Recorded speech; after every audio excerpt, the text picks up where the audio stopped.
Hello, my name is Adi. I recently started Python and I've been working on the project. So this is my project. And so my background setup and my background BG color. So I put the background of the color of the background and I set it up to almost the middle of the screen, and I also made a variable for the screen.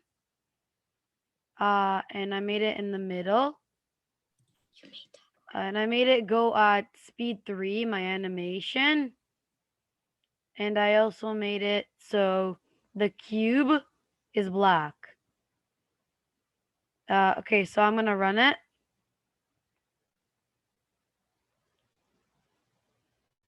That's what I got. Thank you for listening.